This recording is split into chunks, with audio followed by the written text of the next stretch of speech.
pesquisa Datafolha, divulgada hoje. O Datafolha, né, divulgou já a pesquisa, né, para a eleição presidencial de 2018, e essa pesquisa mostra que Lula segue na liderança e Jair Bolsonaro chega à segunda colocação.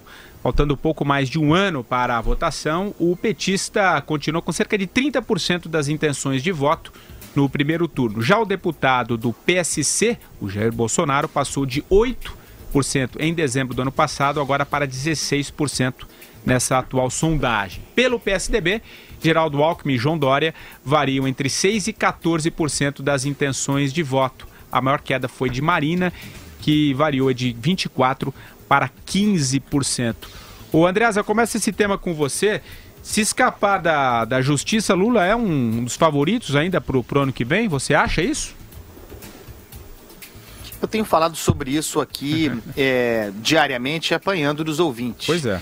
Eu acho que o Lula será condenado em primeira instância, mas não com a condenação confirmada em segundo, a tempo de que não possa ser candidato. A minha projeção é de que sim, ele será candidato. Esses 30%, e vocês sabem que eu não sou grande entusiasta de pesquisas eleitorais, muito menos do Datafolha. Mas há uma repetição. E a repetição cola e se impõe pelo menos como narrativa.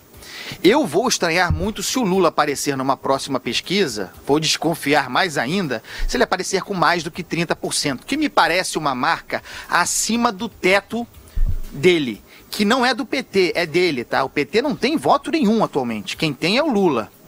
Com essa marca, não precisa nem ser 30%, Patrick Santos, com 20%, 25%, o Lula, uma vez disputando, estará no segundo turno. Só que a gente precisa ver o índice realmente crescente, esse sim crescente, de rejeição. Nessa pesquisa é de 46%. 46% de rejeição é o que importa no segundo turno. Significa impossibilidade de agregar, de trazer alianças, de somar. Ou seja, ele me parece, uma vez disputando, presença tão certa no segundo turno quanto derrotado no segundo turno. De quem ele ganharia? Projeção do Jair Bolsonaro.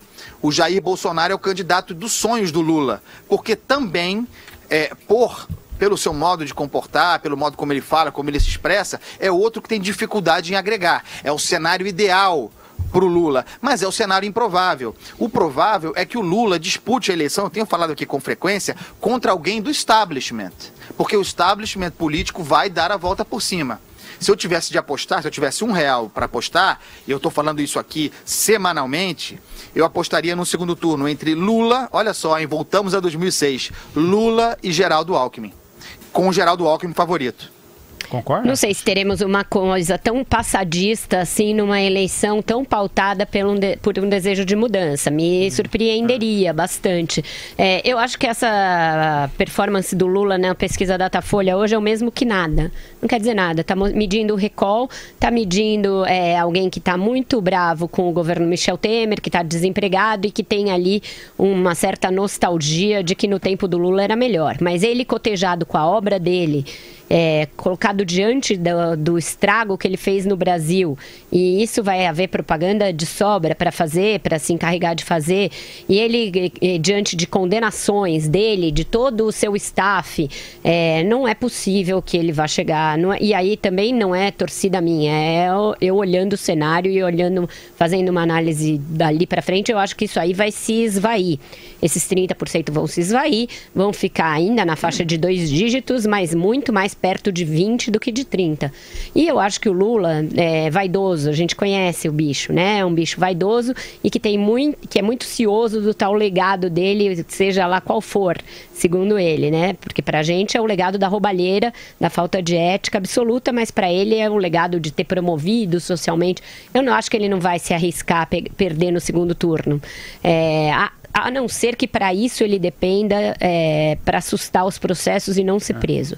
É a única circunstância em que eu acho que ele vai ser candidato, mas se ele for candidato, ele vai perder. Talvez isso seja ainda mais educativo para o Brasil, porque aí você tem uma sequência em que ele é condenado em primeira instância, disputa uma eleição e é derrotado e vai preso depois. Então aí você aniquila esse mito nefasto de uma vez por todas da política brasileira. Ô Madu, e você? O Lula confrontado com a sua folha corrida, eu digo folha corrida porque ele não tem mais biografia, ele tem a folha corrida, ele não se elege nem vereador em São Bernardo do Campo. O Andreasa já falou, a rejeição dele é crescente, existe no conjunto da sociedade brasileira uma enorme rejeição à figura do Lula. Então, esses 30% que aparecem na pesquisa são aqueles ou os radicais, ou então aqueles ignorantes, que não têm condições de acompanhar os passos, coisa e tal. Eu só discordo, André, com relação à permanência do establishment, ou seja, você não tem uma mudança estrutural no quadro de poder brasileiro. Eu acho que isso não se configura, André, isso não acontece, porque o sistema hoje, esse da nova república, que a gente tinha vivido até agora, ele do ponto de vista econômico é disfuncional, ele não se sustenta. O problema é que a gente está realmente diante de um abismo, de um enorme vazio. A gente não sabe o que vai acontecer. Agora, eu tenho uma intuição de que o establishment ele não sobrevive. O Brasil já passou por outras transições, seja na Revolução de 30, você teve outras circunstâncias assim parecidas, em que você tem uma troca realmente do estamento de poder. Então, eu não concordo com você que o establishment vai dar a volta por cima, porque ele não tem aonde se sustentar. Não tem como se sustentar. Eu acho que ele pode ele pode dar a volta por cima, mas com uma roupagem nova, colocando ali alguém que pareça novo, ainda que seja um representante do establishment. Então, eu só queria trazer, Vera. Não é alguém, Vera, é o como. Você hoje, o modelo econômico, o modelo, o sistema, ele é disfuncional, ele não tem como operar. Entendeu? Essa que é a questão, essa que é a grande questão que está colocada aí. Para você ter um sistema de poder, você tem que ter por trás um funcionamento das relações econômicas que hoje no Brasil, como está, não dá. Não, mas claro, mas... O déficit público boçal, a falta de produtividade da nossa economia, as relações econômicas, isso tudo é passado. Não tem como, entendeu? Mas tudo isso não vai ser implodido de uma só vez. Os bancos não vão fechar, as empresas O mercado tá aí, vai as empresas não vão fechar. O mercado troca os operadores de poder com a maior facilidade. Não, tudo bem, mas os partidos trocam os operadores também, mas não vão morrer todas as figuras de uma só vez. Eles vão ficar atrás de um biombo com alguém novo na frente, né? A Aliança Nacional Libertadora já desapareceu, a Arena desapareceu, o PSB, o UDN... Tudo isso desapareceu, Vera. Mas foi substituído por filhotes dentro da mesma coisa, né? Gente, deixa eu só... Substituiu se transformando, se reciclando, Patrick. Isso é que é muito importante. Não subestimem o fato de haver uma eleição em 2018, essa que está prevista no calendário. É por meio dessa eleição que o establishment vai se revalidar. Assim como a Vera disse, como eu aposto, nomes antigos, a volta dos nomes antigos, ou com novos nomes escolhidos pelo sistema político. A eleição revalidará o sistema. Infelizmente, o sistema que nós temos hoje triunfará no final das contas. Você não vê elementos de renovação capazes para isso. Essa própria pesquisa da Datafolha,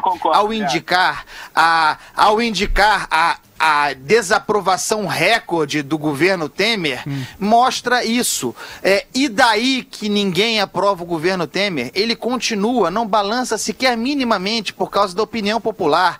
Quem sustenta o Temer é o Congresso. Eu não concordo. E é o Congresso que fará o establishment permanecer. A pesquisa, Madu, deixa eu só colocar dois elementos rapidamente, que é importante a gente falar também da pesquisa. Traz o Joaquim Barbosa com 13% e o juiz Sérgio Moro com 14%. Claro que a gente sabe que eles, ao que tudo indica, o Joaquim Barbosa vem sinalizando que não será candidato, e nem o Sérgio Moro. Mas, de qualquer forma, o Sérgio Moro, nessa pesquisa, é o único que venceria, né, o Lula no... É diferente, Patrick. Vai lá, fala aí, por quê? Patrick... Oi. Porque o Joaquim Barbosa está louco para ser candidato a presidente. Perguntado se ele seria, ele diz: eu estou mais para não ser. Quem está mais para não ser está um pouco para ser. Então, o próprio Joaquim Barbosa se coloca como candidato, inclusive, da pior estirpe, né, bem obamista, quando coloca a questão: será que o brasileiro está pronto para ter um presidente negro? Está em campanha. Esse sim, esse deveria estar na pesquisa. Agora tem que ver. Agora tem que ver o seguinte, Madu. Tem que ver o seguinte, ele é outsider até o momento em que ele escolheu um partido para entrar. E uma vez que ele escolhe um partido, ele vira telhado de vidro, né? Para as atiradeiras. Também tem isso. Em que partido o Joaquim Barbosa vai entrar? Na Rede? Vai fazer dobradinha com a Marina Silva? Linha auxiliar do PT? Como é que vai ser? Já o Sérgio Moro, para passar a bola, eu vou repetir, é um escândalo que ele esteja colocado pelo Datafolha como presidenciável de novo. Da outra vez, ele apareceu às vésperas daquele encontro que o Moro, como juiz, ouviria o depoimento do Lula réu. E a pesquisa coloca o Moro como adversário do Lula no mesmo patamar, quando eles não são. Agora, a mesma coisa, às vésperas, supostamente, do juiz Moro apresentar a sentença que pode condenar o Lula. É óbvio isso, é tão óbvio, mas tem método. Vera. Importante aí é o Dória, né? Ele continua crescendo ali, não em ritmo bolsonariano, mas continua crescendo, e ele vai se consolidando como essa opção que é establishment, mas tem uma carinha mais novinha. Eu acho que isso não está descartado. Ele deu um recuo porque estava ficando muito evidente um confronto entre ele e o governador Geraldo Alckmin, que é seu padrinho, mas ele não tirou o time de campo. Ele segue aparecendo em reportagens da Economist, seus auxiliares tem viajado muito, e aliados ali já falam nele como uma possibilidade de um novo Macron. Então você veja que ele está construindo uma roupagem, um caminho para se apresentar sim como alternativa, caso fique evidente, e eu acho que ficará, que a sociedade não vai querer um mais do mesmo em 2018. A gente vai para uma rápida janela, mas tá tudo ok. Vai você, Madu, rapidamente para a gente ir para o nosso intervalo. Vai lá. Eu só quero dizer o seguinte, Andreasa, eu acho que dado o quadro da crise brasileira, a gente tem que estar preparado para todos os tipos de saída, evidentemente todos dentro da Constituição. Mas eu não vejo por que possam haver candidatos independentes em 2018, uma vez que há uma repulsa enorme da sociedade com relação a partidos e políticos, principalmente a partidos extremamente ligados com políticos extremamente ligados com partidos. Eu acho que muita água vai rolar debaixo dessa ponte até 2018. Mas independente como, Madu? Porque independente, o cara precisa ter um partido. Como é que é? Que tipo de independência? Porque na França, por exemplo, o Macron foi candidato sem partido. O partido estava em transformação, era um movimento. No Brasil tem que ter partido. Qual é o partido independente? Você emprestar, ou pegar legenda de aluguel, sei lá. Vamos usar a nossa criatividade. Mas isso é anti-independência. Isso é negação da independência, Madu. Não, mas você tem um discurso, não sei. Eu acho que a gente tem que pensar formas de... O problema é o seguinte, você tem que ter candidatos que tenham ressonância na sociedade, que representem a sociedade. Você não pode vir com o mar no mesmo e a sociedade não se sentir representada. E aí você tem uma crise de representatividade muito grande. Legal. As pessoas não votam em qualquer um.